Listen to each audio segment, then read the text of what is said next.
मेरी कहानी मेरी जुबानी, मेरी कहानी मेरी जुबानी, मेरी कहानी मेरी जुबानी, मेरी कहानी मेरी जुबानी। मेरी कहानी मेरी जुबानी, एक अनोखा रेडियो शो जहां दुनिया भर के प्रतिभाशाली भारतीय खुद सुनाते हैं अपने संघर्ष, अपनी सफलता और अपने सपनों की कहानियां उन्हीं की जुबानी। प्रेरणादायक, दिल को छू जाने वाली असली कहानियां। हर एपिसोड में एक नया हीरो, एक नई कहानी। तो जुड़िए, सुनिए और महसूस कीजिए मेरी कहानी मेरी जुबानी। નમસ્કાર, મેરી કહાની મેરી જુબાનીના આ નવા અદ્ભુત સંસ્કરણમાં આપ સૌનું હૃદયપૂર્વક સ્વાગત અને અભિવાદન। મારા આ શોમાં પધારે છે એવી સામર્થ્યવાન શખ્સિયતો જેમણે જિંદગીને જીવી તો ખરી જ, પણ દરેક મોડ ઉપર એને નવો અર્થ આપ્યો છે। હા દોસ્તો, આજે મળીશું એવા જ એક સત્પરિણામી વ્યક્તિ, એક કલાકાર, એક યોદ્ધા, એક માર્ગદર્શક, અદિતિ દેસાઈને। અદિતિબેનનું જીવન નાટ્ય કલાને જ સમર્પિત છે, જે અભિનય નહીં આત્મવિષ્કાર કરે છે, જે દિગ્દર્શન નહીં દિશા નિર્દેશ કરે છે। અદિતિ તો રંગમંચનું અંતઃ ચૈતન્ય છે। તેઓ એવા વિરલ નામોમાંથી એક છે જેમણે રંગમંચને પ્રદર્શન નહીં પણ આત્મા, સમાજ અને સમયની ભાષા બનાવી દીધો છે। પ્રતિષ્ઠિત નાટ્ય દ્રષ્ટા જશવંત ઠાકરના વારસા ગૌરવ તરીકે નહીં, પરંતુ પોતાના શ્રમસિદ્ધ કર્તૃત્વ દ્વારા અદિતિ પોતાનું આગવું નવું પરિભાષિત કરનાર આત્મ સ્વરૂપા બન્યા છે। નાટ્યકલા તેમના માટે શીખેલા કલા સંસ્કાર નહીં, એ તો શ્વાસમાં ઉગેલી સુગ્ન ચેતના છે। 15 વર્ષની ઉંમરે મંચના રંગોને આત્મસાત કરતા કરતા આત્મસિદ્ધા અદિતિ અનેક નવોદિતો માટે આજે દીવો બનીને પ્રજ્વળે છે। વૈચારિક અભ્યુદય, સ્ત્રી સશક્તિકરણની મજબૂત પાંખો અને કલાકારના આંતરિક સંઘર્ષને શબ્દોથી પણ આગળ જીવી લેતી એક સજીવ ઉપસ્થિતિ છે અદિતિ દેસાઈ। તેમણે 30થી વધુ નાટકોમાં અભિનય કર્યો છે। મુક્તધારા, નટ સમ્રાટ જેવી ભાવપ્રબળ રજૂઆતોમાં તેમણે આત્માનો અવાજ ઉમેર્યો છે। તેમની કલામાં કરુણા છે, સવાલ છે અને સાહસ છે। અદિતિ સવાલોના તટ ઉપર ઉભા રહે છે, શાંત છતાં સંવાદી, શક્તિશાળી પણ સમર્પિત। તેમની કૃતિઓએ સ્થાનિકતાને પાર કરી અને રાષ્ટ્રીય અને આંતરરાષ્ટ્રીય મંચ ઉપર દમામભેર પ્રવેશ કર્યો છે। તેમની નાટ્યયાત્રા એ બહુવિધ સ્તરોની અનુભૂતિ છે, જ્યાં મૌન પણ સંવાદ બને છે અને પ્રકાશ પણ અભિનય કરે છે। કસ્તુરબા, અકુપાર, અગ્નિકન્યા જેવી વિચાર પ્રેરક કૃતિઓનું દિગ્દર્શન કરીને તેમણે દર્શકોને રિઝનિંગ શોધવા પ્રેરિત કર્યા છે। અદિતિ દેસાઈ સર્જિત નાટ્ય સંપદા એક ગુજરાતી ભાષાની એવી ચમત્કૃતિઓ છે જેમાં નારી શક્તિનું ઊંડાણ અને સંસ્કૃતિનો ઉજાસ થકી રંગમંચ આંદોલિત થાય છે। ઓગસ્ટો બોઆલની થિયેટર ઓફ ધ ઓપ્રેસ્ડ ટેકનિકના માધ્યમથી 35થી વધુ શેરી નાટકો દ્વારા તેમણે જનચેતનાની નવી લહેર પેદા કરી અને સમાજના હાશિએ ઉભેલા અવાજોને મંચ આપ્યો। તેમની ડોક્યુમેન્ટરી જશવંત ઠાકર એક અદના કલાકારને ગુજરાત રાજ્ય દ્વારા શ્રેષ્ઠ ડોક્યુમેન્ટરીનો ખિતાબ આપ્યો છે. 12થી વધુ રાષ્ટ્રીય અને આંતરરાષ્ટ્રીય પુરસ્કારો તેમના સાહિત્યિક અને નાટ્ય કર્મના સરપાવ છે. તો દોસ્તો, ખૂબ ઉમળકાથી આવકારીએ એ અવાજને જે ઘોંઘાટ વિના વિચાર જગાવે છે. મેરી કહાની મેરી જુબાનીના આ જાનદાર મંચ ઉપર આપનું રંગમંચ પર આપનું હૃદયપૂર્વક સ્વાગત છે, અદિતિ દેસાઈ. Thank you Vijaybhai. નમસ્તે. નમસ્તે તમે જી. બહુ સરસ ઇન્ટ્રોડક્શન આપી. યા, તમે ડિઝર્વ કરો છો આ બધું જ. એટલે આવી ઇન્ટ્રોડક્શન બહુ જરૂરી છે. તમને લોકો જાણે છે એ જુદી વાત છે, પણ તેમ છતાં મારા પક્ષે તમારા માટે જે કહેવાવું જોઈએ એ હું કહી રહ્યો હતો. સો સ્વાગત છે અદિતિબેન તમારું મેરી કહાની મેરી જુબાનીના આ મંચ ઉપર. અને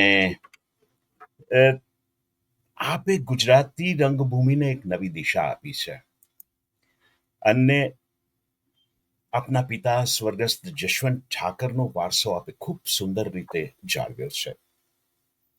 આપ જેવા પ્રગલ્ભ પ્રતિભાવાન સંદારીના જીવનની ગતિવિધિઓ જાણવાની સૌને ઉત્કંઠા હોય. તો આપણે શરૂઆત કરીએ તમારી તમારા પ્રારંભિક જીવનથી. આપનો જન્મ, પરિવાર અને આપના બાળપણ અને શરૂઆતી શિક્ષા ક્યાં કેવી રીતે થયા એની વાત જરા કરશો પ્લીઝ? હા, જરૂર. પહેલા તો તમારો ખૂબ ખૂબ આભાર, મને આ પોડકાસ્ટમાં તમે ઇન્વાઇટ કરી, બોલાવી અને મારી પોતાની વાત રજૂ કરવા માટે પ્રેરિત કરી. વિજયભાઈ, મારો જન્મ થયેલો નડિયાદમાં. ઓકે. હા, મારા મમ્મી પપ્પા એ વખતે તો બરોડા હતા. બરોડામાં MS યુનિવર્સિટીમાં પહેલીવાર, આખા ભારતમાં પહેલીવાર નાટ્ય શિક્ષણનો કોર્સ મારા પપ્પા ડેવલપ કરતા હતા. અને કોર્સ શરૂ થઈ ગયેલો. અને નડિયાદ મારા પપ્પાનું વતન, એટલે ત્યાં કોઈકના લગ્નમાં મારા મમ્મી ગયા હશે ને પછી ત્યાં જ એમની ડિલિવરી થઈ ગઈ ને હું જન્મી. ઓકે. હવે મારા જન્મ પાછળની એક બહુ જ ઇન્ટરેસ્ટિંગ વાત છે. ઓકે. એવું કે મારા પપ્પા થિયેટર કરતા હતા. પહેલા તો જૂની રંગભૂમિ હતી અને ભવાઈ હતી ગુજરાતમાં.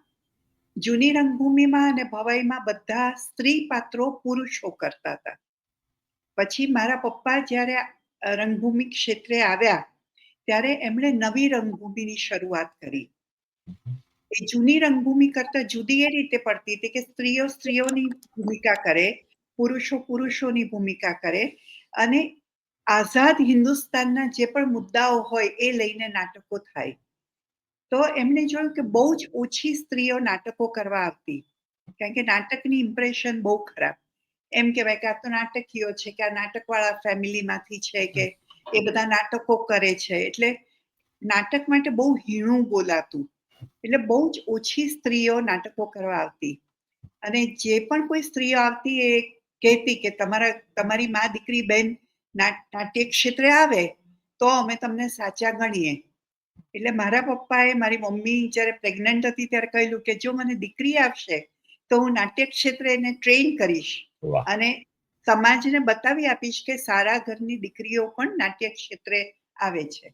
એટલે આમ મારે ભવિષ્યમાં શું કરવાનું છે એ મારા જન્મ પહેલા જ નક્કી થઈ ગયેલું. રાઈટ. આવી રીતે નડિયાદમાં મારો જન્મ થયો. પછી અમે બરોડા રહ્યા 2-2.5 વર્ષ સુધી અને પછી અમે લોકો અમદાવાદ શિફ્ટ થયા. અને પછી મારા ફાધરે એટલે મારા પપ્પાએ અમદાવાદમાં 2 નાટ્ય કોલેજો શરૂ કરી, રાજકોટમાં એક નાટ્ય કોલેજ શરૂ કરી અને એ પોતે એમણે પોતાનું ગ્રુપ પણ શરૂ કર્યું અને નાટકો કરતા ગયા અને હું મોટી થતી ગઈ. તો તમારી શરૂઆતી શિક્ષા? એટલે મારું બધું ભણવાનું અમદાવાદમાં થયું, શારદા મંદિર સ્કૂલમાં. કારણ કે અમે શારદા સોસાયટીમાં રહેતા હતા અને એની પાસે હતી એ સ્કૂલ. પણ નાટકમાં મને મારા પપ્પાએ લગભગ 14-15 વર્ષની ઉંમરે પહેલી વખત મને નાટકમાં નાખી. એ વખતે ગુજરાત કોલેજમાં નાટ્ય વિભાગ શરૂ થઈ ગયેલો હતો. અને ગુજરાત કોલેજમાં એ નાટ્ય શિક્ષણના હેડ હતા. એટલે આખો નાટ્ય વિભાગ ચલાવતા હતા અને ત્યાં પ્રોડક્શન કરવા માટે છોકરીઓના રોલ તો આવે એટલે મને કે તું તારે સ્કૂલેથી ઘરે જઈ કપડાં બપડા બદલી નાસ્તો કરી અને પછી ગુજરાત કોલેજ આવવાનું અને નાટકમાં મદદ કરવાની. એટલે મારું પહેલું નાટક વાસવ દત્તમ એટલે કાલિદાસનું. અને એમાં એમણે મને વાસવ દત્તાની દાસીનો રોલ આપ્યો હતો. એ વિચારથી કે પહેલું મારું શિક્ષણ એ થશે કે રોલ નાનો હોય કે મોટો હોય બધા જ રોલ અગત્યના છે. એટલે કે હું ડિરેક્ટરની દીકરી છું એટલે મને મેઇન રોલ જ મળવો જોઈએ એવો આગ્રહ મારે ક્યારેય નહીં રાખવો. એટલે મને લગભગ 50 વર્ષ થયા રંગભૂમિ ઉપર અત્યારે. તો 50 વર્ષમાં મેં બધી જ પ્રકારની ભૂમિકાઓ કરી છે. નાનામાં નાની એકાદ એન્ટ્રીથી માંડીને મેઇન રોલ સુધીની. અને મને ક્યારે એવું નથી લાગ્યું કે આ કરાય કે આ ન કરાય. જીવનના પાઠ અને નાટ્ય ક્ષેત્રના પાઠ શીખવાનું શરૂ કરેલું. તો અલ્લડ છોકરીમાં તમારી ભૂમિકા એ ક્યારે શરૂ થઈ? એ મને લાગે છે સ્વપ્ન વાસવ દત્તમ પૂરું થયું અને પછી 2 વર્ષ પછી એ રિટાયર્ડ થયા ગુજરાત કોલેજમાંથી. અને એમણે પોતાની સંસ્થા ભરત નાટ્યપીઠ શરૂ કરી અને ભરત નાટ્યપીઠનું નાટક અલ્લડ છોકરી એમાં એમણે મને અલ્લડ છોકરીની એ પહેલી વખત મને મેઇન રોલ મળ્યો. તો પછી તમારું પારિવારિક વાતાવરણ કેવું હતું? Mummy papa? હા, એ છે ને તો બહુ જ ઇન્ટરેસ્ટિંગ છે કે મારા મમ્મી, મારા પપ્પા અને મારા મમ્મીના પપ્પા ત્રણેય કમ્યુનિસ્ટ હતા. એટલે અને મારા ફાધરે કમ્યુનિસ્ટ આઈડિયોલોજીને લોકો સુધી પહોંચાડવા માટે નાટકનો ઉપયોગ કર્યો. એટલે એમના બધા નાટકોમાં એ વાત આવે કે સમાનતા તો હોવી જોઈએ સમાજમાં. જે લોકો દુઃખી થાય છે એને સપોર્ટ કરવો જોઈએ. આ પ્રકારની વાતો એમના દરેક નાટકોમાં આવતી. એટલે પણ એ માત્ર નાટક પૂરતું નહોતું. અમારા ઘરમાં પણ એવું હતું કે ધારો કે સવારની પહેલી ચા મારા પપ્પા બનાવે. મારા મમ્મી ડોક્ટર હતા અને મારા મમ્મી કારણ કે કમ્યુનિસ્ટ હતા એટલે કામદાર વીમા યોજનામાં ડોક્ટર તરીકે પોતાની સેવાઓ આપતા. એટલે એ પોતાની પર્સનલ શું કહેવાય પર્સનલ એ જ્યારે વઢવાણ હતા ત્યારે એમનું પોતાનું દવાખાનું હતું. એ છોડી અને અમદાવાદ આવ્યા અને ત્યારે એમણે નક્કી કર્યું કે મારે કામદારો માટે કામ કરવું છે. એટલે સવારની પહેલી ચા મારા પપ્પા બનાવે, મારા મમ્મીને ઉઠાડે, પછી મારા મમ્મી બધી રસોઈ કરે, બધું ટેબલ ઉપર મૂકીને પછી કામદાર વીમા યોજનામાં કામદારોને મેડિકલ સહાય આપવા માટે જાય. પછી પાછા 12-12:30 આવે અને પાછા જમીને થોડુંક સૂઈ જાય ને પછી પાછા જાય. તો મારા પપ્પા એમને શાક સમારી આપે, કુકર મૂકી આપે, સવારની ચા બનાવે. અમને લોકોને એવી રીતે ટ્રેન કરવામાં આવેલા. મારે 2 ભાઈ છે, એક મોટા ભાઈ અને નાના ભાઈ. મોટા ભાઈ તો હવે નથી ભારવી, પણ નાનો ભાઈ છે જયદેવ. તો જો કોઈ દિવસ હેલ્પ ના આવી હોય કે કામવાળા ભાઈ કે બહેન ના આવ્યા હોય તો મારો ભાઈ કચરો વાળે ને હું પોતું કરું. આવું નાનપણથી. અને અમારે ત્યાં દરેક કમ્યુનિટીના લોકો આવતા અને મારા મમ્મી એવી રીતે રસોઈ કરીને જતા કે પપ્પાને મળવા કોઈ આવ્યું હોય ને 2 જણાને કહી દે કે જમવા બેસી જાવ તો જમવાનું ખૂટે નહીં. હંમેશનો નિયમ. રાઈટ. એટલે આ આયોજનની બધી એમની કુશળતા એટલે માન્યતા કે સૌ સરખા છે, કોઈને માટે જુદા ગ્લાસ રાખવાના નહીં, બધાને સરખી થાળીમાં જમવાનું આપવાનું. અને મારા પપ્પાએ છે ને તે ગાંધીજી પાસે અપરિગ્રહનું વ્રત લીધું હતું. ગાંધીજીને જ્યારે મળ્યા ત્યારે એમણે કહ્યું કે કોઈક એક વ્રત લો તમે. તેમણે અપરિગ્રહનું વ્રત લીધું હતું. અપરિગ્રહ એટલે તમારે પૈસો એકઠો કરવો નહીં.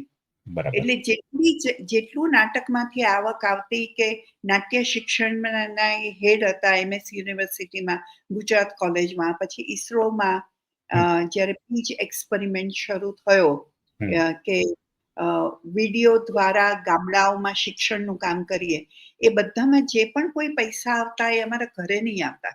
અચ્છા. એ બધા વિદ્યાર્થીઓને ફી આપવામાં, એ લોકોને જમાડવામાં, એ લોકોને રહેવા માટે બહારગામથી જે વિદ્યાર્થીઓ આવતા એને મુશ્કેલી હોય તો રહેવા માટે, એ બધામાં એ પૈસા હંમેશા વપરાયા છે.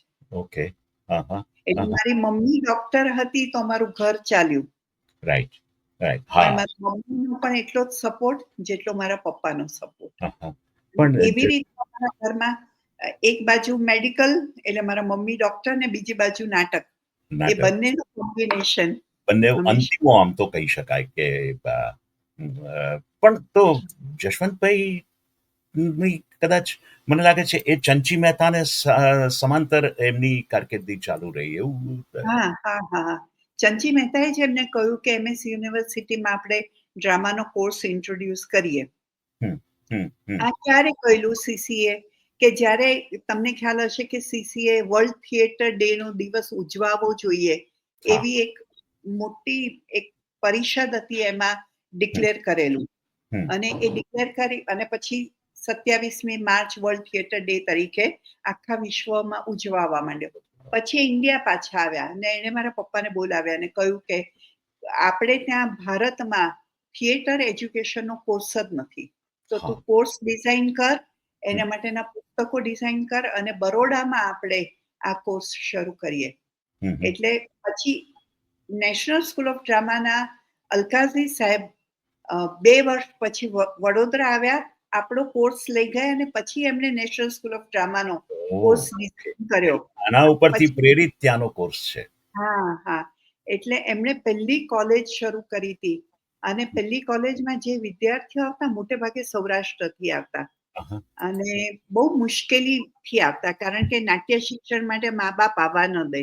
રાઈટ. એટલે અમને સ્કોલરશિપ મળી છે માટે અમે કરવા જઈએ છીએ એવું બધું કહે. પણ પેલું પૈસા તો બહુ જ ઓછા હોય, ઘરેથી મંગાવી શકે નહીં. એટલે પછી મારા પપ્પા એવી રીતે એ લોકોને મદદ કરતા ને એમને લગભગ 1000 સ્ટુડન્ટ ને ટ્રેન કર્યા હમ નાટ્ય ક્ષેત્રે, હમ. જેમાંના મોટા ભાગના આજે નાટ્ય ક્ષેત્રે પણ અ, કામ કરી રહ્યા છે હા હા હા. અને પણ એમને એની કેરિયર બનાવી છે. Right right right. મને હું બે રીતે ચૂકી ગયો. એક તો હમ. મારા તમને યાદ છે કે નહીં એ મને ખબર નથી, પણ તમે પણ એચકેમાં હતા અને હું પણ એચકેમાં જ ભણેલો. હા, આપણે એક જ કોલેજમાં ભણ્યા છીએ, એક યાદ જ છે. કોલેજમાં. તમારો બ્રધર ભારવી પણ મને લાગે છે એચકેમાં જ હતો. એટલે હા. હા. તો હું બે રીતે ચૂકી ગયો. એક તો જશવંતભાઈ પાસે મને ઈચ્છા હતી કે હું ડ્રામા ડિપ્લોમા કરું, પણ કોઈક કારણસર એ ના થઈ શક્યું અને પછી તરત જ અમદાવાદ દૂરદર્શન ઉપર હું ન્યૂઝ રીડર તરીકે સિલેક્ટ થયો અને 79 થી પછી મારી કન્ટિન્યુઅસ એ જ ક્ષેત્રમાં જી. કેરિયર બની. અ, અને રેડિયો પણ સાથે સાથે સમાંતરે ચાલતો રહ્યો. એટલે એ રીતે હું એમની પાસે એ ટ્રેનિંગ લેવાનું ચૂકી ગયો. મને લાગે છે કે જો એ ટ્રેનિંગ મને મળી હોત તો કદાચ ઘણું સારું થઈ શક્યું હોત મારાથી પણ. પણ એનીવે એ ડેસ્ટિની છે. અને હા. પણ તો ખાલી તમારી ડેસ્ટિની નથી, મારી પણ છે. કારણ કે મેં એમના હાથ નીચે 20-25 નાટકોમાં કામ કર્યું, પણ ત્યારે શિસ્તબદ્ધ રીતે નાટ્ય શિક્ષણ હમ, મેં લીધું નહીં. એટલે હા. એ જેમ હા. તમે ચૂકી ગયા એમ હું પણ ચૂકી ગઈ. પણ અને એટલું આજે સારું. હા. પણ તમારા પક્ષે એટલું સારું કે તમે સતત એમના સંસર્ગમાં રહ્યા 24 કલાક. એટલે એક હા, પિતા હા. તરીકે અને શિક્ષક તરીકે અને દિગ્દર્શક તરીકે એમની સાથે ને સાથે તમારો એટલે એમના શ્વાસોમાં તમારો શ્વાસ પણ વણાયેલો રહ્યો એમ કહીએ તો પણ ચાલે. હા, પણ અને હું ફેવરેટ. હા, હા. એમની હા, એકની એક દીકરી હોય એટલે સ્વાભાવિક છે કે દીકરી બહુ વાલી હોય બાપને. અ, અને પણ તમને જે આ એમનો વારસો મળ્યો એનું ગૌરવ અ, જબરદસ્ત હોવું જ જોઈએ અને હશે જ. પણ તો અદિતિબેન, એક તમે વિશિષ્ટ ફ્લેર વાળા નાટકો હંમેશા કરતા આવ્યા છો. એને એને એને પસંદ કરો છો. દિગ્દર્શક તરીકે જ્યારે એવી જ તમે કોઈ સ્ક્રિપ્ટને રંગમંચ ઉપર લઈ જવા પસંદ કરો ત્યારે તમારો આંતરિક દ્રષ્ટિકોણ શું હોય? એક થિયેટર ડિરેક્ટરની પ્રક્રિયા અને પડકારો એ વિશે થોડીક વાત કરો ને. હા, એટલે આમ મારી મૂળ ટ્રેનિંગ તો એક્ટ્રેસ તરીકે થઈ હતી. અભિનેત્રી તરીકે મને મારા પપ્પાએ પણ ટ્રેન કરી. પછી ભરત દવે નામના જે ડિરેક્ટર હતા નેશનલ સ્કૂલ ઓફ ડ્રામાથી ભણીને આવેલા, એમની સાથે પણ મેં ઘણા બધા નાટકો કર્યા. એટલે આમ 2-3 ડિરેક્ટરના હાથ નીચે હું એક્ટ્રેસ તરીકે ધીરે ધીરે ધીરે ડેવલપ થઈ અને મેં બહુ જ અનયુઝ્યુઅલ નાટકો કર્યા, જેમ કે યુરિપિડીસનું મીડિયા કર્યું હોય, કે અભિજ્ઞાન શાકુંતલ કર્યું હોય, કે એમ સ્વપ્ન વાસવદત્તમ કર્યું હોય, કે પછી લક્ષ્મીનારાયણ લાલનું નાટક મોડર્ન પ્લે વ્યક્તિગત કર્યું હોય. એટલે બધી પ્રકારના નાટકો હું કરી ચૂકી છું. રાઈટ. પણ મને ડિરેક્શનની ટ્રેનિંગ નહોતી મળી. ઓકે. હા, મેં જ્યારે શર્વિલક કર્યું, એટલે મારા પપ્પાએ જ્યારે શર્વિલક કર્યું, રસિકલાલ છોટાલાલ પરીખનું, એ ચારુદત્ત અને વસંત સેનાની એમાં પ્રણય કથાની વાત છે, અને શર્વિલક નામના એક ક્રાંતિકારી યુવાનની વાત છે નાટકમાં. ત્યારે મારા પપ્પાએ મને કોસ્ચ્યુમ ડિઝાઇન કેવી રીતે કરાય એ શીખવેલું. ઓકે. એટલે HK કોલેજની પાછળ ભોજે વિદ્યાભવન છે, છે ને. ત્યાં મને લઈ ગયા. તમને તો ખ્યાલ જ હોય. ત્યાં મને લઈ ગયા ને ત્યાંના જૂના પુસ્તકોમાંથી ચિત્રો બતાડીને કહ્યું કે જો એ જમાનામાં આવા ઘરેણાં પહેરતા, આવા કપડાં પહેરતા, આવી હેરસ્ટાઈલ કરતા, એટલે હવે આના ઉપરથી તો કોસ્ચ્યુમ ડિઝાઇનિંગ કર. એટલે મને કોસ્ચ્યુમ ડિઝાઇનિંગ બહુ જ સારું આવડે. ઓકે. પછી શું થયું કે એટ સમ પોઈન્ટ નીડ એવી ઊભી થઈ કે પપ્પાનું અવસાન થયું. પછી મેં જશવંત ઠાકર મેમોરિયલ ફાઉન્ડેશન નામનું ટ્રસ્ટ રચ્યું અને એમના સ્વપ્નને આગળ લઈ જવા માટેનું કામ શરૂ કર્યું. ત્યારે ડિરેક્ટરની બહુ જરૂર પડી. એટલે ઘણીવાર મને એમ થાય કે હું તો એક્ટ્રેસ છું, હું ક્યાં ડિરેક્ટર છું. પણ કોઈ આજુબાજુ દેખાયું જ નહીં ને મારે પોતાને આ કામ કરવાનું આવ્યું. ત્યારે શરૂઆતમાં મને બહુ અઘરું પડ્યું. એટલે પહેલા મેં એકાંકીઓ ડિરેક્ટ કર્યા, નાના નાના, અને પછી મેં સૌથી પહેલું નાટક મોટું કર્યું એ અચલાયતન ટાગોરનું. એ મ્યુઝિકલ હતું અને અઘરું હતું, પણ એના શોઝ નક્કી હતા, એટલે મારે એમાં કંઈ બહુ કરવાનું નહોતું. પણ કસ્તુરબા નાટકથી અમે ટિકિટ વારીએ ગયા, વિજયભાઈ. હા, કારણ કે મને કામ કરતા કરતા સમજાયું કે જ્યાં સુધી ટિકિટ લઈને આપણો પ્રેક્ષક નાટક જોવા નથી આવતો ત્યાં સુધી નાટકનું માધ્યમ એને અસર કરતું નથી.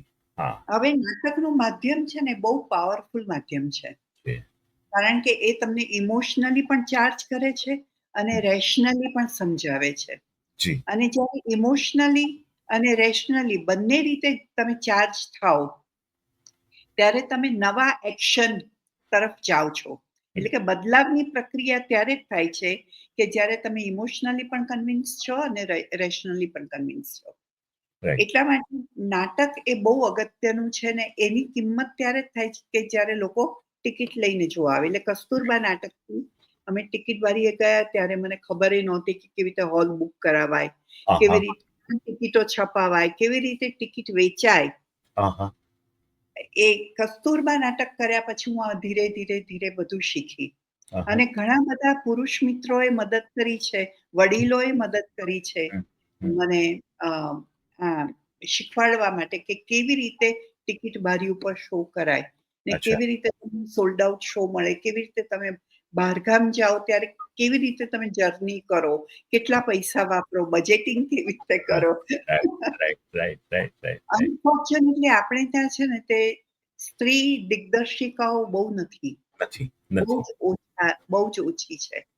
કારણ કે છોકરાઓને બધી ટ્રેનિંગ મળતી હોય છે અને છોકરીઓને એમ જ કહેવામાં, એટલે આ રિયાલિટી છે જે હવે ધીરે ધીરે ચેન્જ થઈ રહી છે કે આપણી પાસે એક્ટ્રેસીસ જ ના હોય, અભિનેત્રીઓ ના હોય, ત્યારે તમે એમને ડિરેક્શન તરફ ના જ ધકેલો અથવા હા. એ બાજુ ના જ કરો, હમ. કારણ કે આમે અભિનેત્રી નથી. હવે નથી. એક છોકરી તો ડિરેક્શન તરફ જશે કે લાઇટ ડિઝાઇન કરવા કે સેટ ડિઝાઇન કરવા જશે, તો પાછું તમે અભિનેત્રીઓનું દુષ્કાળ તો રહેવાનો જ. રહેવાનો. એટલે આ સંજોગોમાં મારી સાથે ઘણા બધા બહેનોએ કામ કર્યું, જેમ કે રક્ષા નાયકે કર્યું, જ્યોત્સના ઓડેદરાએ, આ બધા મારા પપ્પાના ગ્રુપમાં અંશુયાબેન સુતરિયા હતા, ગોવિંદીની બેન હતા, હા, જેને અમે ગિનીબેન. ગિનીબેન, હા, મારા એજ, આપણા એજ. પ્રોફેસર હા, ઇંગ્લિશના. એજ કહેવા. હા, હા. આ હા. બધાએ મારા પપ્પા સાથે નાટકો કર્યા, પણ પ્રોબ્લેમ તો આવે કે એક્ટ્રેસ તમને સારી મળે નહીં. હમ, એટલે હમ, હમ, મને પણ ખાલી કોસ્ચ્યુમ ડિઝાઇનિંગ સુધી ટ્રેન કરેલી, હમ, પણ બધું બધાને પૂછતા હું હમ. ધીરે ધીરે આ બધું શીખી ગઈ. પૂછતા અને નર પંડિત થવાય. હા, પૂછતા નર પંડિત થાય. એટલે અમે પછી કઈ પ્રકારના નાટકો કરવા. હમ. હવે એમાં છે ને, મારી જિંદગીમાં 2 મેજર વળાંક આવ્યા છે. એક તો હું મારા પપ્પા સાથે નાટક કરતી હતી, પછી ભરત દવે, એક હમ. યંગ ડિરેક્ટર સાથે મેં નાટકો કર્યા. હમ. પછી એચકેમાં ઈલા પાઠક હતા, આપણા હા, પ્રોફેસર હા, અંગ્રેજીના. હા, હા. એ અવાજ નામની સંસ્થા ચલાવતા હતા, અને હમ, અવાજ ખાસ કરીને બહેનો સાથે કામ કરતી હમ, સંસ્થા હતી. હમ, હમ. ફેમિનિસ્ટ ઓર્ગેનાઇઝેશન હતી. રાઈટ. ને એક દિવસ અમદાવાદમાં વર્ષા દીક્ષિત નામની છોકરી બળીને મરી ગઈ. ઓહો. હવે આજ પહેલા બળીને મરી ગઈ એવી સ્ત્રીઓના સમાચાર ન્યૂઝપેપરમાં નહોતા આવતા. ઓકે. આ પહેલી વખત ન્યૂઝપેપરે બહુ જ હોબાળો મચાવ્યો. અહં. એટલે ઈલાબેને મને બોલાવીને કીધું કે તું નાટક કરે છે ને, તો આના ઉપર વિમેન એન્ડ વાયોલન્સ ઉપર મને શેરી નાટક કરી આપ. એટલે મેં કહ્યું હું તો એક્ટ્રેસ છું, હું થોડી ડિરેક્ટર છું. હમ. તો એમણે મારા હાથમાં એક ફાઇલ આપી હમ. કે આ તું વાંચી જજે, આમાં કિસ્સાઓ છે, હમ. અને પછી કાલે આપણે વાત કરીએ, કાલે ક્લાસ પતે એટલે. હમ. અને મેં બધા કિસ્સાઓ વાંચ્યા, અને મને થયું ઓ, આ પણ એક રિયાલિટી છે હા. જેની મને ખબર નહીં. હમ. કારણ કે મારા ઘરમાં એટલું સેફ વાતાવરણ હતું હા. કે મને બહાર આટલું બધું થઈ શકે, આટલી રીતે સ્ત્રીઓ સાથે ક્રૂરતા થઈ શકે, એ મને ખબર જ નહોતી. હમ. એટલે પછી બીજે દિવસે હું સામેથી જ એમની પાસે ગઈને મેં કહ્યું કે હું તમને નાટક કરી આપીશ, ખાલી તમે મને કોલેજમાંથી એક ટીમ કરી આપો. ઓકે. અને મેં શેરી નાટકોની શરૂઆત કરી. અહં. શરૂઆતમાં અમદાવાદની ટીમ અને અમદાવાદની કોલેજના છોકરા છોકરીઓને લઈને મેં શેરી નાટકો કર્યા. હમ. પણ પછી એ કરતા મને સમજાયું કે અમે કોઈ વિક્ટિમ્સ નથી, એટલે અમારે કરવાનો કોઈ અર્થ નથી. એટલે મેં શેરી નાટકની વર્કશોપ્સ ડિઝાઇન કરી. ઓકે. અને ગુજરાતના જેટલા NGOs છે, નોન ગવર્મેન્ટ ઓર્ગેનાઇઝેશન, જે રાઈટ. લોકો તળમાં લોકો સાથે કામ કરે છે, હમ. એ લોકોના સ્ટાફ મેમ્બર સાથે, એ લોકોના ગામડાના લોકો સાથે, ભણેલા કે અભણ હોય એની સાથે હમ. મેં શેરી નાટકો કરવાનું શરૂ કર્યું. શરૂ કર્યું. ઓકે. એટલે મારો વચ્ચેનો એક આખો દસકો શેરી નાટકોમાં ગયો. હા. અને એ દરમિયાન મેં ગુજરાતની રિયાલિટી જોઈ. રાઈટ. કારણ કે મોટે ભાગે આપણે શહેરમાં રહેતા હોય તો આપણને એમ થાય કે આ જ રિયાલિટી છે, આ જ સુખ છે. પણ ગામડાઓમાં જઈને આદિવાસી વિસ્તારમાં મેં ખૂબ કામ કર્યું, હમ. અને દલિતો સાથે ખૂબ કામ કર્યું. ત્યારે મને ખ્યાલ આવ્યો કે ઓહ, આ એક જુદા ગુજરાતમાં આપણે રહીએ છીએ. હમ. હમ. અને એટલે જ્યારે નાટકની પસંદગી કરવાની આવી, ત્યારે હમ. હંમેશા મને તળના પ્રશ્નો સાથે જોડાયેલા અને સ્ત્રી પ્રોટેગોનિસ્ટ હોય અને રાઈટ. વિરોધીને સંજોગો સુધારે એવા વિષયમાં બહુ રસ પડે છે. બરાબર. એટલે કસ્તુરબા પછી પહેલું નાટક મેં લીધું અકુપાર, ધ્રુવ ભટ્ટની નવલકથા હા. પરથી, હા. કે જેમાં સાસણ ગીરમાં રહેતા માલધારીઓની વાત છે. અચ્છા. અને સાસણગીરના માલધારીઓમાં એક છોકરી એવી છે કે જે જ્યાં પણ ખોટું થાય છે, સાંસાઈ એનું હમ. નામ છે, જ્યાં પણ ખોટું થાય છે ત્યાં જઈને વિરોધ કરે છે. હમ. હમ. અમારું એ નાટક અકુપાર છેલ્લા 15 વર્ષથી ચાલે છે. હા, હા. અને અકુપાર અમે ન્યુયોર્કમાં પણ ચાલો ગુજરાતમાં ભજવી ગયા છીએ. હા, કસ્તુરબા પણ અમે ભજવી ગયા છે. હા, હા, હા. સમુદ્ર મંથન પણ ભજવી ગયા છીએ. અ, રાઈટ. પણ તો એટલે મને મને કસ્તુરબાના પ્રોડક્શનમાં થોડોક વધારે રસ પડ્યો, કારણ કે પહેલું તમે કમર્શિયલ નાટક શરૂ કર્યું. એ કેવી રીતે, એની ભૂમિકા કેવી રીતે બંધાઈ? એમાં એવું થયું કે એની પાછળ 2 વાર્તાઓ છે. એક અહં. વાર્તા એવી છે કે મારા પપ્પા નાટ્યકાર તરીકે ખૂબ પ્રસિદ્ધિ પામ્યા. હમ. એમને ખૂબ બધા અવોર્ડ્સ મળ્યા. તમે યુ નેમ ઇટ અને યા. એ અવોર્ડ એમને મળ્યો છે હા. કે ગુજરાત સરકારનો હોય, અ, સંગીત નાટક એકેડેમીનો હોય, લેનિન એવોર્ડ હોય કે ટૂંકમાં ખૂબ બધા અવોર્ડ્સ એમને મળ્યા છે. પણ લોકોને એ ખ્યાલ ના આવ્યો કે જશવંત આટલો મજબૂત છે એની પાછળનું મૂળ કારણ ભારતી છે. એટલે કે મારી માં છે. આહા. એટલે કારણ કે મારા પપ્પા તો નાટકો કરતા હતા, તો એમને તો સોશિયલી પણ એટલો ટાઈમ નહોતો મળતો. તો મારી માં ડોક્ટર હતી છતાં બધું સાચવતી. સગા-સંબંધીઓ સાથેના સંબંધો, અમારું શિક્ષણ, અમારા ઘરની બધી વ્યવસ્થા, એક મહિનો આખો પૂરો થાય છે કે નહીં, એ બધું મેનેજ એ કરતી. તો આહા. એની તો કોઈએ નોંધ લીધી નહીં. ના, બધાએ જશવંતની વાહ-વાહ કરી. એ તો પણ પાયાની મારે ઈંટ કહેવાય ને. મારા મગજમાં દીકરી તરીકે I was very found of my father. પણ ઓકે. મારા મગજમાં દીકરી તરીકે આ વાત સતત રમતી રહી. હમ. અને એટલે જ્યારે ગાંધીજીનું જીવન હું વાંચતી હતી, હમ. કે મેં ગાંધીજી ઉપર બનેલી ફિલ્મો જોઈ, ત્યારે મને સતત લાગ્યું કે કસ્તુરબામાં ક્યાં છે? હમ. હા. ગાંધીજી પણ મોટા થયા છે કસ્તુરબાને કારણે. હમ. એટલે એક મીટિંગમાં નારાયણભાઈ દેસાઈ મળ્યા. ઓકે.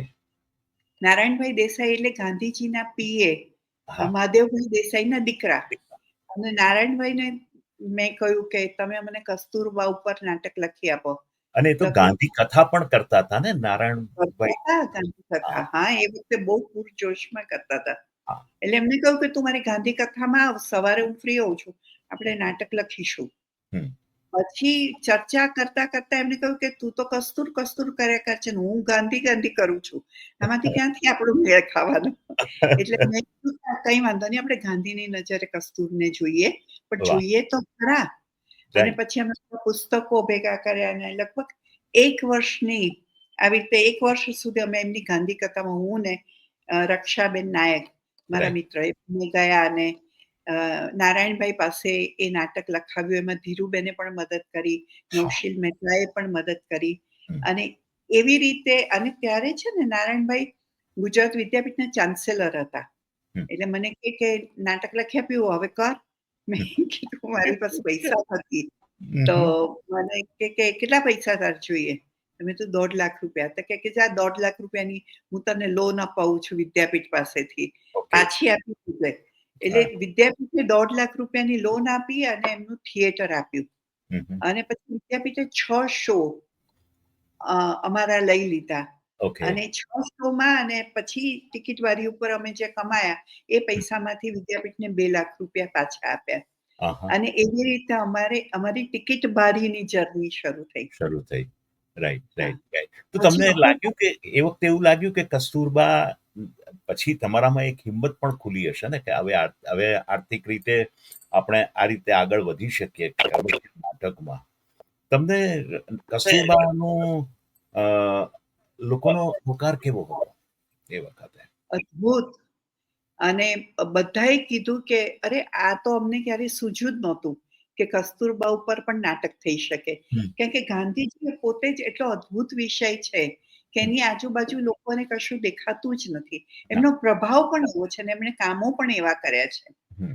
પણ બાએ જે કર્યું છે, ગાંધીજીની સાથે રહીને, ગાંધીજીના પડખે ઊભા રહીને, સતત પ્રવાસ કરીને, અને છોકરાઓને ક્યારેક સાથે રાખ્યા છે, ક્યારેક જુદા મૂકી દીધા છે, જેથી એ ગાંધીજીને સપોર્ટ કરી શકે. હમ. હમ. આવું તો કદાચ ભાગ્યે જ કોઈ ગુજરાતી સ્ત્રીના હમ. જીવનમાં આપણને દેખાય. હમ. પછી હમ. તો ધીરે-ધીરે ઘણી બધી સ્ત્રીઓના જીવન તરફ મારું ધ્યાન ગયું. હમ. હમ. પણ કસ્તુરબા એ તો અદ્ભુત વ્યક્તિત્વ છે રાઈટ, અને રાઈટ. બહુ સારી રીતે એ પ્લેના લગભગ અમે 55-60 શો કર્યા. અચ્છા. ઓકે. હા. હમ. વાહ, વાહ. પછી અમે અકુપાર કર્યું. મેં કહ્યું એમ, આહા. ધ્રુવ ભટ્ટની નવલકથા પરથી. હા. પછી અગ્નિકન્યા કર્યું. પછી અમે સમુદ્ર મંથન કર્યું. ઓકે. હવે સમુદ્ર મંથન એટલા માટે કર્યું કે આપણે ગુજરાત પાસે વિશાળ દરિયાકાંઠો છે રાઈટ. અને દરિયાકાંઠાની વાતો આપણા સુધી પહોંચી જ નથી. એટલે દરિયાકાંઠે રહેતી એક સ્ત્રીની વાત મેં ગુજરાતી લિટરેચર ફેસ્ટિવલમાં સાંભળી અને એનો બેઝ લઈને હું માંડવી ગઈ. માંડવીનો દરિયા કિનારો જોયો, ખારવાઓને મળી, એમની ભાષા સમજી, રેકોર્ડ કરી, એ બધું મટીરિયલ લઈને પાછી આવી ને પછી મારી દીકરી દેવકી જે રેડિયોમાં છે એણે 6 દિવસમાં નાટક લખી આપ્યું. ઓકે. અને એ નાટક મ્યુઝિકલ પ્લે છે રાઈટ. અને ખારવાઓની બોલી ને ખારવાઓના પ્રશ્નો લઈને આવતું નાટક છે. એટલે અમે એનું નામ આપ્યું સમુદ્ર મંથન. વાહ. એટલે એ નાટક પણ અમારું 10 વર્ષથી ભજવાય છે. અચ્છા. અને એની પછી અમે કર્યું સમુદ્ર મંથન, પછી ધાડ. ધાડ. અગ્નિ કન્યા વચ્ચે કર્યું પણ એમાં અમે ખાસ કશું કરી શકેલા નહીં. પણ ધાડ ઓલ્સો બીકેમ વેરી પોપ્યુલર કારણ કે વિમેન ઇન વાયલન્સ ઉપર છે. અને એના પછી હમણાં વિનોદ જોશીનું જે પ્રબંધ કાવ્ય છે સૈરંધ્રી, એના ઉપર ડાન્સ ડ્રામા અમે કર્યો. અને પણ તમે એક જ મિનિટ હું તમને રોકું. વિનોદ જોશીનો જ્યારે ઉલ્લેખ કરો છો, તમે સૈરંધ્રીનો ઉલ્લેખ કરો છો, ત્યારે હવે પછીના આવતા શનિવારના શોમાં વિનોદભાઈ જે અહીંયા ઉપસ્થિત રહેવાના છે. અરે વાહ, કેટલું સરસ. એટલે સરસ. એટલે એની સૈરંધ્રીએ મને ડિરેક્ટર તરીકે બહુ જુદી દિશા આપી છે. મોટે ભાગે નાટક એટલે શું કે હું કે તમે સંવાદો કરો છો, પછી આપણા બંને વચ્ચે કોઈ ડિસ્પ્યુટ થાય કે બે વાતમાં આપણે અગ્રી થઈએ, એ નાટ્યાત્મક ક્ષણો બને. પણ જ્યારે પ્રબંધ કાવ્ય હોય ત્યારે એમાં નાટ્યાત્મક ક્ષણો તો તમારે રીતસર શોધવી પડે. અને કારણ કે પ્રબંધ કાવ્ય છે એટલે તમે આખું રેકોર્ડ કરી ઓડિયો અને પછી જ એના ઉપરથી નૃત્ય અને નાટ્ય ઊભું કરી શકું. એટલે એક્ટરો અમારે બોલવાનું નહીં, અમારે કશું કરવાનું નહીં, તો આ નાટક ક્યાં છે? એટલે એ નાટક શોધવાની મથામણ, ગર્ભિત નાટક શોધવાની મથામણ એ સૈરંધ્રીથી શરૂ થઈ. એટલે એને કારણે હું ડિરેક્ટર તરીકે ઘણો મારો વિકાસ જોઉં છું. રાઈટ. પણ તમે કમર્શિયલ નાટકોમાં આવ્યા, તમારું 3 રીતે ડેવલપમેન્ટ થયું મને લાગે છે. એક તો તમે જશવંતભાઈની સાથે રહીને પૌરાણિક નાટકો કરતા થયા. ભરત દવેની વાત કરી, એ સંદર્ભમાં એ મોટે ભાગે એબ્સર્ડ નાટકો કરતા હતા, મને જ્યાં સુધી મારું નોલેજ. મને પણ યાદ છે એકાદ નાટકમાં હું પણ હતો. એમાં શ્વેતપંખી નામનું એક નાટક કર્યું હતું એમાં. શ્વેતપંખી, ઓફકોર્સ. ટોમ સ્ટોપાર્ડનો. જયશંકર સુંદરીના મિની થિયેટરમાં ભજવેલું. એમાં નાનકડી ભૂમિકામાં હું હતો. એવું જ્યારે તમે નામનો ઉલ્લેખ કર્યો ત્યારે યાદ આવ્યું. પણ અને ત્રીજું, તમે તમારી રીતે જે આ નાટકો, સામાજિક સંદર્ભોવાળા નાટકો અને પૌરાણિક સંદર્ભોવાળા નાટકો, એ બધું, અને પાછું કાવ્યાત્મક સંગીત સાથેના નાટકો કર્યા. એટલે આ બધા નાટકોને કર્યા પછી તમને શું લાગે છે કે લોકોનો ઇન્ટરેસ્ટ કેવો છે? પ્રજા શું માંગે છે? પ્રજાને જે સારું આપો એ સ્વીકારે છે. એટલે એ જે આખી મિથ છે કે પ્રજાને કોમેડી જ ગમે છે અને બીજું કશું ગમતું નથી, એ આખી વાત સાવ ખોટી છે. નહીં તો અમારું અકુપાર 15 વર્ષથી કેવી રીતે ચાલે, સમુદ્ર મંથન 10 વર્ષથી કેવી રીતે ચાલે, અને કેવી રીતે આખા ગુજરાતમાંથી અમને લોકો ભજવવા માટે બોલાવે છે. એ કોઈ પણ કમ્યુનિટીના હોય, સૌરાષ્ટ્રના હોય કે ઉત્તર ગુજરાતના હોય કે સાઉથ ગુજરાતના હોય, કોઈ પણ જગ્યાએથી બોલાવે છે. તો એ કેવી રીતે થાય? એટલે લોકોને તો સારું મનોરંજન જોઈએ છે, એવું મનોરંજન જોઈએ છે કે જેમાં એ વિચાર કરી શકે, કંઈક નવું એને જાણવા મળે.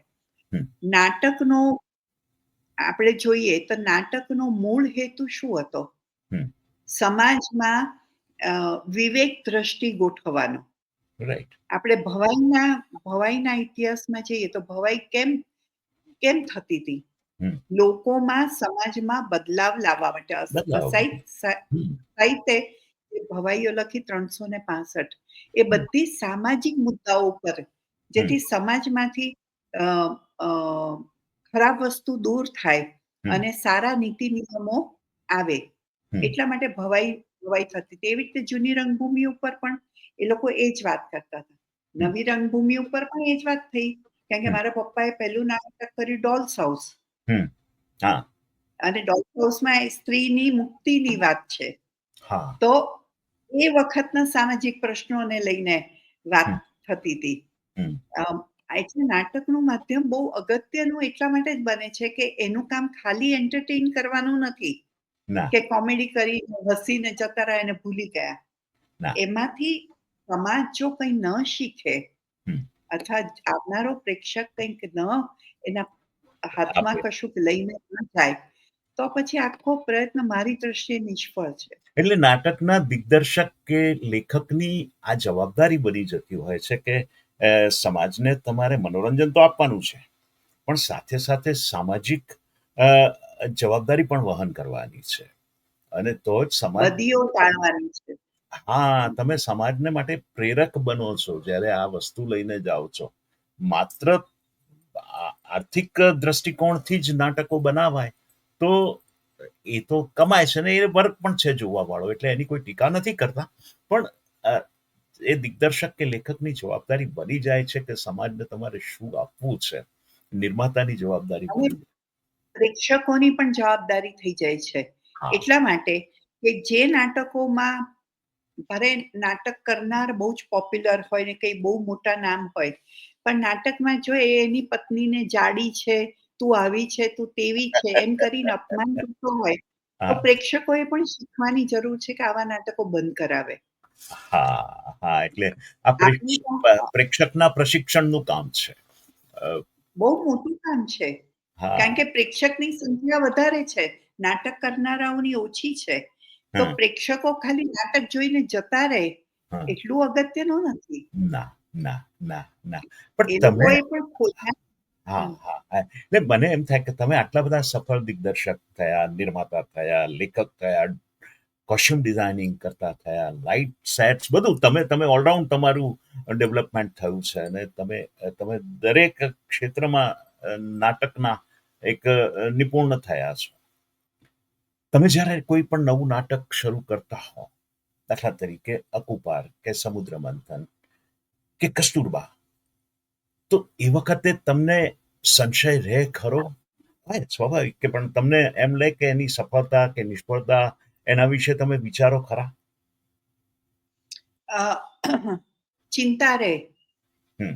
પણ મારું ગણિત એમ કે છે કે જો પહેલા 10 શો જો હું ખેંચી કાઢું ને હમ. તો પછી નાટક ચાલશે. જો ઓકે. 10 શો થઈ ગયા, હમ. હા, આ હું ટિકિટ મારી પાસેથી શીખી છું. ઓકે. એટલે હું નાટક શરૂ કરું એ પહેલા હું 10 શોની વ્યવસ્થા કરીને પછી નાટક શરૂ કરું. ઓકે. હા. હા. હા. એટલે 10 શો કસ્તુરબાના થઈ ગયા, હા. પછી એ નાટક પકડાયું, પછી અમને સોલ્ડ આઉટ શોઝ મળવાના શરૂ થયા. હમ. Same with Akupar. હમ. અગ્નિકન્યા અમારું વર્ક નહીં કર્યું કારણ કે મહાભારતની વાર્તા બધાને ખબર. હમ. એટલે જોવા આવનારો પ્રેક્ષક અગ્નિકન્યા એટલે દ્રૌપદીની વાત છે. હા. એને ખબર જ હોય કે મહાભારતમાં આના પછી આ થયું છે, આના પછી આ થયું, આના પછી આ. એટલે એનો વાર્તામાં કઈ નવીનતા ન હોય એટલે રસ ઉડી જાય. રાઈટ, રાઈટ, એટલે right. Agnikanya was a wrong choice. પણ ધાડ કર્યું તો ધાડમાં પણ એ લોકોને બહુ જ મજા આવી ને બધા એ વાયલન્સ કેવી રીતે અટકાવી શકાય એનો મેસેજ લઈને ગયા. Hmm. Hmm. Same with Sairandhri. Hmm. Hmm. એટલે આ બહુ જરૂરી છે કે પ્રેક્ષક નાટકનો બહુ મોટો ભાગ છે. રાઈટ. આપણે ખાલી નાટક ભજવાય અને એક્ટર ને એક્ટ્રેસીસ ને સેટ ને લાઇટ ને એના ઉપર પણ જેટલો એનો ભાગ છે હમ. એટલો જ પ્રેક્ષકનો ભાગ છે. પ્રેક્ષક વગર નાટક કોની સામે કરો તમે? શક્ય જ નથી. શક્ય અને જ નથી. એ પ્રેક્ષકનું એજ્યુકેશન ના થાય, એ હમ. પ્રેક્ષકની સમજ ન વિકસે હમ. તો કેમ ચાલે? અને એ એ એમાં લોકોને રસ પડે છે માટે આજે પણ ટિકિટવારી ઉપર અમારા નાટકો ચાલે છે. નહીં તો બંધ થઈ જવા જોઈએ. ના ચાલે. અને માત્ર મારા નહીં, સૌમ્ય જોશીના નાટકો પણ ચાલે છે. હા, હા, એટલે હા. એ પ્રકારનું નવું કામ કરનારા બધાના નાટકો ચાલે નાટકો છે. ચાલે છે. Right, right, right. પણ તમને તમને અ, આના ઉપરથી એમ કહી શકાય કે નિર્માતા, નાટકનો નિર્માતા કે દિગ્દર્શક નાટકો કર્યા પછી ધનવાન બની શકે? ના, ના. વાંચનથી વાંચનથી અને અનુભવથી ધનવાન થાય. એ રાઈટ. એ આર્થિક. એ વાત 100% છે. એ એ જીવનને બહુ બહોળા પર્સ્પેક્ટિવથી જોઈ શકે છે. હમ, હમ, એનો હમ. એનો જીવન પ્રત્યેનો અભિગમ બદલાય છે. રાઈટ. એને જો તમે ધન ગણતા હોય તો બહુ મોટું ધન મળે છે. હમ, હમ. બીજું, મને ઉમાશંકરભાઈના દીકરીએ બહુ સરસ કહ્યું હતું, નંદિનીબેને. હા. મને કે તમે લોકો, હું ત્યારે તો નાટકોમાં કામ કરતી હતી પપ્પા, કે તમે લોકો કેટલા નસીબદાર છો કે તમે દરેક દરેક નાટકે જુદી જુદી ભૂમિકાઓ ભજવો છો. હમ. જુદા જુદા અ, લોકોના માનસિક, શારીરિક, આંગિક અનુભવમાંથી પસાર થાવ છો. જ્યારે અમે તો આખી જિંદગી એના જ રહીએ છીએ. હા, હા. તો આ જે છે, આ જીવન વિશે જે શીખવાનું છે, હમ. જીવનમાં સારું પણ છે ને નરસું પણ છે, અને કેવી રીતે એમાંથી રસ્તા કાઢવા અને કેવી રીતે શું કરાય ને શું ન કરાય, જે શેક્સપિયર પણ બહુ આપણને કહીને ગયા છે ને આપણા બધા જ ભારતીય નાટ્ય લેખકોએ પણ આના ઉપર ખૂબ કામ કર્યું છે. એ જો નાટક તમને શીખવે છે, જેમ જીવન શીખવે છે, એમ નાટક પણ જીવન જીવતા શીખવે છે. શીખવે છે. અને જીવનને બહોળા પર્સ્પેક્ટિવથી જોતા શીખવે છે. જોતા શીખવે છે. એટલે એ રીતે એ જો ધન મળ્યું હોય તો હું કરોડોપતિ છું. મને બીજો એક પ્રશ્ન થાય છે કે તમે જેલમાં પણ ટ્રેનિંગ કરી અને વર્કશોપ કર્યા મને લાગે છે, અને મને લાગે છે રાજસ્થાન, ગુજરાતની બહાર રાજસ્થાનમાં જઈને પણ નાટ્ય શિબિરો કરી કે હા, હા, વર્કશોપો કરી. એ તમારા એના વિશે થોડીક વાત કરો ને. હા. વચ્ચે વચ્ચે અમારો એક એવો ફેઝ હતો કે જશવંત ઠાકર મેમોરિયલ ફાઉન્ડેશન પાસે પૈસા નહોતા. ઓકે. આ અમ, અ, એટલે સાવ જ ઓછા પૈસા હતા. હમ. એટલે પછી હું ને રક્ષાબેન, રક્ષા નાયક મારા પપ્પાનો સ્ટુડન્ટ, અમે બંને સાથે કામ કરીએ. રક્ષાબેન કે શું કરીએ? મેં કીધું ચલો આપણે જેલમાં કામ કરવા જઈએ. ઓકે. એટલે રોજ સવારે થેલો પકડીને બસમાં બેસીએ તો કોઈ પૂછે ક્યાં જાઓ છો? તો જેલમાં જઈએ છીએ. અરે રે! કેમ જેલમાં જાઓ છો? પણ અ, અમદાવાદની જેલમાં અને બરોડાની જેલમાં અમે ત્યાંના જે કેદીઓ છે, સ્ત્રી કેદીઓ, એ લોકોની સાથે અમે નાટ્યની વર્કશોપ્સ કરી, સ્ક્રિપ્ટ ડેવલપ કરી, એ લોકો પાસે નાટકો કરાવ્યા. એમની સાથે એક મેગેઝિન પણ ડિઝાઇન કર્યું, કસ્તુરબાની કોટડીએથી. ઓકે. એ મેગેઝિન નૌશીલ મહેતાએ અમને ફ્રીમાં છાપી આપ્યું અને 2 વર્ષ સુધી ચાલ્યું. અને એમાં જેલમાં રહેતી બહેનોએ પોતાના અનુભવો, પોતાની વાતો, કવિતાઓ એ બધું લખીને આપ્યું હતું. બરોડા અને અમદાવાદની બહેનોએ, અને જે અમે છાપતા હતા. એટલે એ પછી રાજસ્થાનમાં ઘણા બધા એનજીઓ સાથે વર્કશોપ્સ કરી. કારણ કે રાજસ્થાન ગુજરાતની બોર્ડર ઉપરના જે ગામો છે એમાં લગભગ પ્રશ્નો સરખા છે. એટલે ત્યાં પણ કામ કર્યું. અમે અમેરિકા આવીને નાટકો, સુનિલભાઈ, ચાલો ગુજરાત ને ચાલો ઇન્ડિયામાં, સુનિલભાઈ એ વખતે આપણી વાત અને થઈ છે કે તમારો રેડિયો શો હા, કરીએ, પણ એ વખતે કંઈક અનુકૂળતા સમયની નહોતી રહી. હા. એટલે અમે પહેલી વખત આવ્યા ને ન્યુયોર્ક, ન્યૂ જર્સી, તો જરાક ગભરાયેલા હતા. એટલે એ વખતે થોડીક એ રીતે કોન્ફિડન્સ ઓછો હતો. પણ ત્યાં આવીને ભજવ્યા પછી ત્યાંના પ્રેક્ષકોના પણ પ્રતિભાવો કસ્તુરબા માટે અદ્ભુત હતા.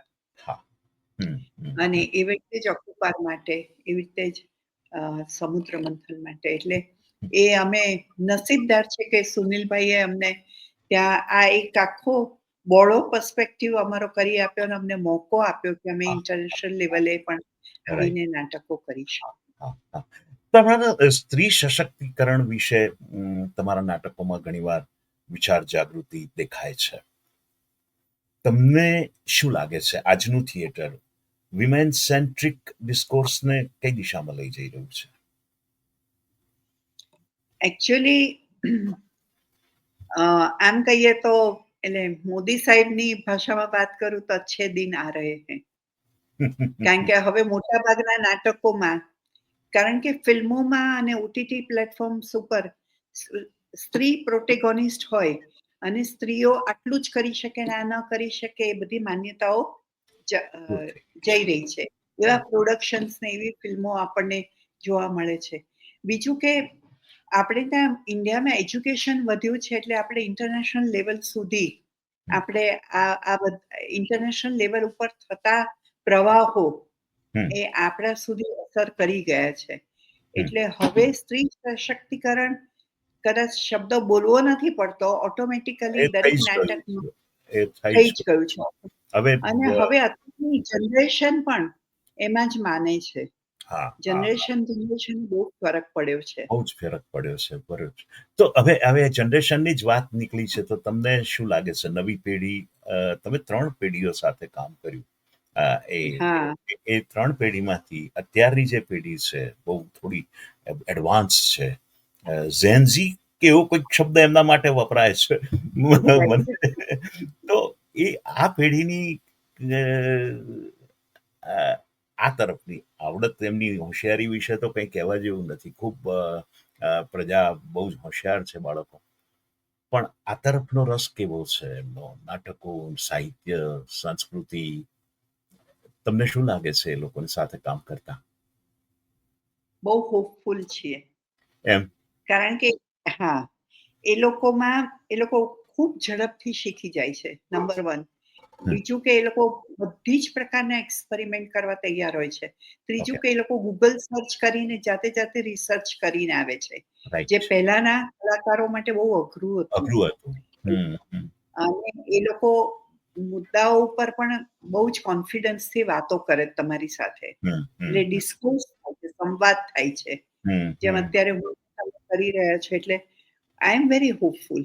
અને ઘણા સારા નવોદિત લેખકો પણ આવી રહ્યા છે. નાટક ત્યારે થાય જ્યારે તમને સ્ક્રિપ્ટ સારી મળે, કે વિષયને સમજીને એમાં કામ થયું હોય.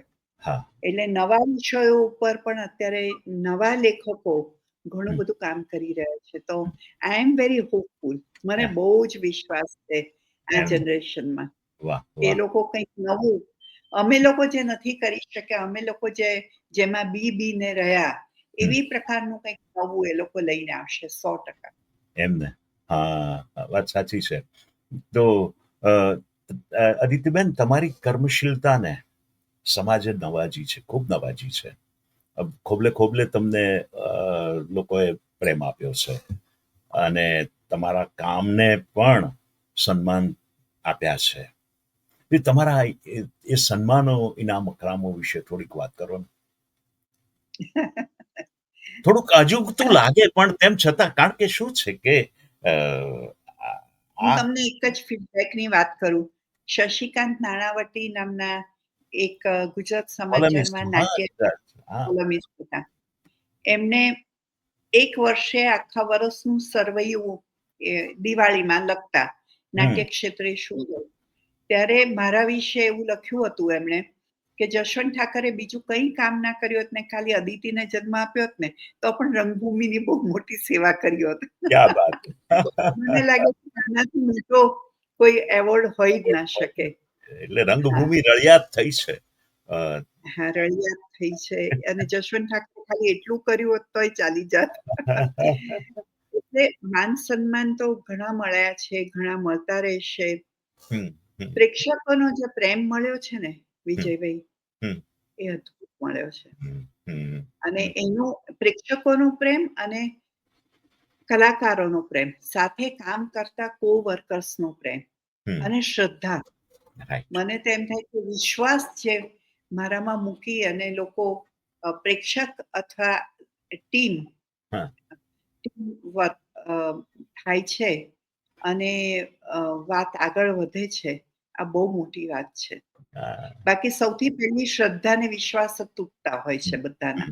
હમ. પણ અમારી સાથે વર્ષોથી એકના એક કલાકાર બીજા નવા આવે તો એ પણ એ બધા ટકી રહીને કામ કેવી રીતે કરે? કારણ કે હું તો હમ. 30 થી ઓછા કલાકારો સાથે કામ જ નથી હા, કરતી. તમારા પ્રોડક્શનમાં બહુ મોટા કલાકારોની મોટું કાફલો હોય છે મોટો. 20 કલાકારો હોય ને પછી ટેકનિકલ ટીમ થઈને 40-45 જણા અમે જઈએ. પણ હજી કોઈએ કામ કરવાનું છોડ્યું નથી.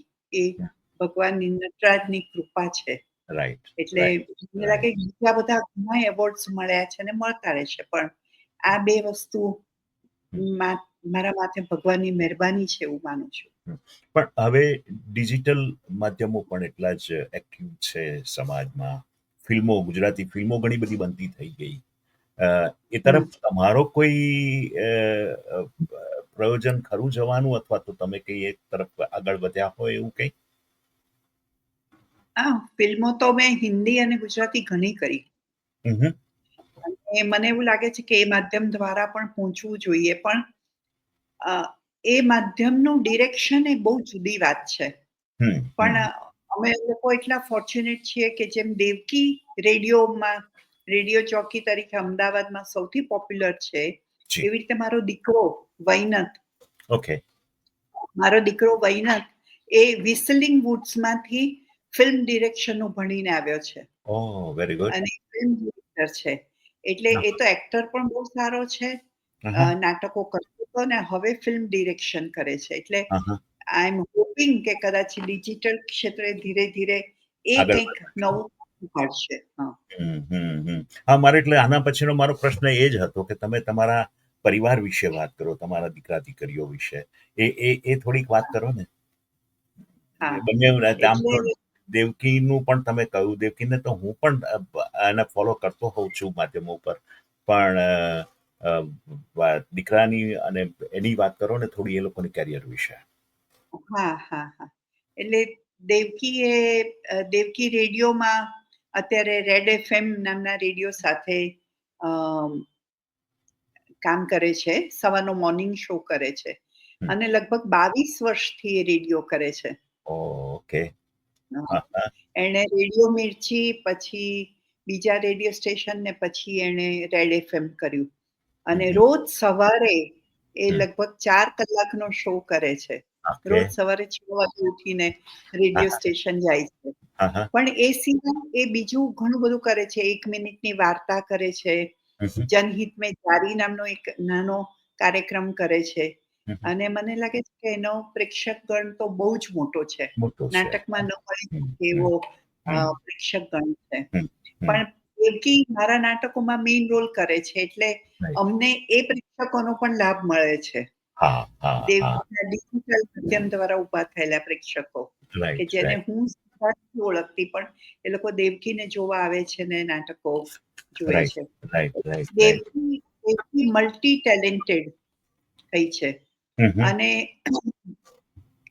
દેવકી નાની હતી ત્યારે મેં તમને કહ્યું એમ એનજીઓ સાથે કામ કરતી હતી, આદિવાસી વિસ્તારમાં કામ કરતી હતી. એટલે હું એને સાથે લઈને જતી હતી. એટલે એ બધા વાતાવરણમાંથી ફેમિનિસ્ટ આઈડિયોલોજી, ગરીબો કેવી રીતે વર્તન કરાય, એમને કેવી રીતે ઉતારી નહીં પાડવાના, કાસ્ટ, ક્લાસ એ બધું શું છે, આ બધું એમાંથી શીખેલી છે, જે એને અત્યારે રેડિયોમાં ખૂબ કામ આવે છે. મારો દીકરો છે અને દેવકી ગુજરાતી માધ્યમમાં, જે સ્કૂલમાં હું ભણી એ જ સ્કૂલમાં ભણી છે. શારદા સ્કૂલમાં. હા, શારદા મંદિરમાં. અને 12મા સુધી એ શારદા મંદિરમાં ભણી અને પછી કોલેજ કરવા એ સીબીએસમાં ગઈ. એટલે અંગ્રેજી માધ્યમમાં ભણી. એટલે એનો ભાષા ઉપરનો કંટ્રોલ ગજબ છે. અને બંને ગુજરાતી, હિન્દી, અંગ્રેજી, ઉર્દુ બધું બોલી શકે છે. મારો દીકરો છે એનું નામ છે વૈનત. વૈનત એટલે કિંગ ઓફ બર્ડ્સ, ગરુડ. અને વૈનતે ઇકોનોમિક્સ સાથે બીએ કર્યું. બીએસસી કર્યું. ઇકોનોમિક્સ સાથે પૂનામાં બીએસસી કર્યું. અને પછી એને વિસલિંગ વુડ્સમાં ભણવા જવું હતું, ફિલ્મ ડિરેક્શનમાં. એટલે એણે ત્યાં 3 વર્ષ એનો કોર્સ કર્યો.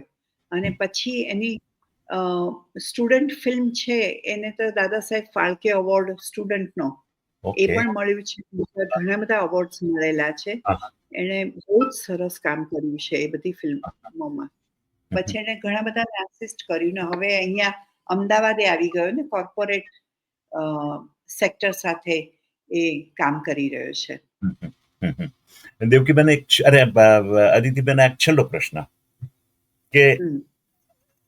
તમારા જીવન વિશે કોઈ આત્મકથાનક નાટક કે ફિલ્મ બને તો એનું ટાઇટલ શું હોવું જોઈએ?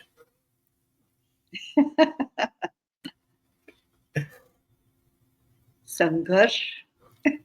આહા, આહા, આહા. વાહ, વાહ, વાહ. કારણ કે સો બહુ ડગલે પગલે બહુ જ સંઘર્ષ કર્યો છે. બહુ સંઘર્ષ કર્યો છે. રાઈટ, રાઈટ, એટલે રાઈટ. પણ સો અદિતિબેન, બહુ મજા આવી તમારી સાથે વાતો કરીને. આપણે મને લાગે છે કે અ, એક કલાકના શોમાં ઘણું બધું આપણે તમારી પ્રવૃત્તિ વિશે, તમારા જીવન વિશે જાણી શક્યો મારો શ્રોતા વર્ગ. સો તમે મારું એક તો આમંત્રણ સ્વીકાર્યું એ બદલ અને આજે સમય કાઢ્યો, ખૂબ આભાર. તમારો ખાસ આભાર વિજયભાઈ કે તમે આટલો વિશ્વાસ રાખીને એટલે મેં કન્ફર્મ કરવામાં થોડી વાર કરી પણ તમને એટલો વિશ્વાસ હતો કે હું આવીશ જ. ના, અને જરૂર, એ જરૂર. વિશ્વાસને કારણે હું આજે આવી શકી, તમારા પ્રેક્ષકોને મળી શકી. એ લોકો બધા જોડશે અને વાતો કરશે અને પ્રશ્નો ઊભા થશે તેના પણ ક્યારેક જવાબ આપવાના આવે તો ચોક્કસ આપવા ફરી પણ ગમશે. એકવાર મળશું. હા, જરૂર. કારણ કે મારા કુટુંબનો સ્પેન બહુ મોટો છે. પાછો મારો અનુભવનો સ્પેન, પછી મારા છોકરાઓનો એટલે બધી વાતો ના, તો ધીરે-ધીરે ક્યારેક થઈ શકે ક્યારેક પણ દેવકી સાથે પણ વાત કરવાની ઈચ્છા છે, એટલે એ પણ હા, ક્યારેક જરૂર, પ્રયોજન ઊભું જરૂર, કરશું. ચોક્કસ. Will yeah, be very happy. કારણ કે યા. એનો અનુભવનો સ્પેન એ બહુ ગજબ છે. જી, એટલે જી, મારા કરતા સાવ જુદો છે. એટલે આમ 3 પેઢીનો તમે જશવંત ઠાકરના જીવનની વાત કરો, પછી અદિતિની અને દેવકીની તો સાવ જુદી પડે છે. જી, જી, જી, જી. પણ સરસ છે. પણ તમે આટલા બહોળા પ્રેક્ષક વર્ગ સુધી મારી વાત પહોંચાડવાનું જે આખું સાહસ કર્યું એને માટે તમારો ખૂબ ખૂબ આભાર. Thank you, thank thank you. You, thank you.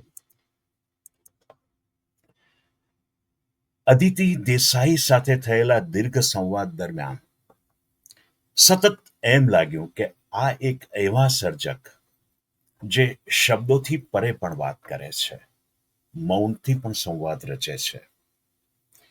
તેમના દરેક શબ્દમાં વિશાળ અનુભવના સ્પંદનો, દરેક વિરામે એક અંતરયાત્રા અને દરેક ભાવમાં એક દીર્ઘ તપસ્યાની ઝાંકી મળતી હતી. અદિતિ દેસાઈની આત્મકથા એ માત્ર રંગભૂમિની ભૂમિકા પૂરતી જ સીમિત નથી. તે તો એક કલા સાધિકાની, એક સંવેદનશીલ સાહિત્યિક યાત્રાની અને સમાજ પ્રતિ આદરભાવથી ભરેલી એક પ્રેરણાસ્પદ જીવનશૈલીની છે. તેમના જીવનનો એક પડાવ રંગમંચ પ્રતિ અનંત આત્મસમર્પણ અને નિર્વિકાર નિષ્ઠાનો દસ્તાવેજ છે. આ સંવાદ એક વ્યક્તિત્વની ઓળખાણ કે અનુભવ માત્ર નહીં, પણ એ સંસ્કૃતિનો ધબકાર અને એક જ્ઞાની પરંપરાની લાગણીશીલ ઝાંખી હતી. દોસ્તો, હવે સંવાદનો સમય પૂરો થયો છે, પણ સ્મરણોની ઉર્જા હજુ યથાવત છે. આજના આ વિશેષ સંવાદ પછી તમારી સ્મરણ મંજૂષામાં આવી સંવેદનશીલ કહાનીઓ અમીટ છાપ છોડી જાય, એ જ ખ્વાહિશ પ્રગટ કરીને આપની હું વિદાય લઈશ. ફરી મળીશું એક નવા વ્યક્તિત્વની, અનોખી વિચારધારાની એક અનુપમ કહાની સાથે, એમના જ સ્વર અને એમના જ શબ્દોમાં. ત્યાં સુધી સ્વસ્થ રહો, મસ્ત રહો, આબાદ રહો. નમસ્કાર. मेरी कहानी मेरी जुबानी, मेरी कहानी मेरी जुबानी, मेरी कहानी मेरी जुबानी, मेरी कहानी मेरी जुबानी.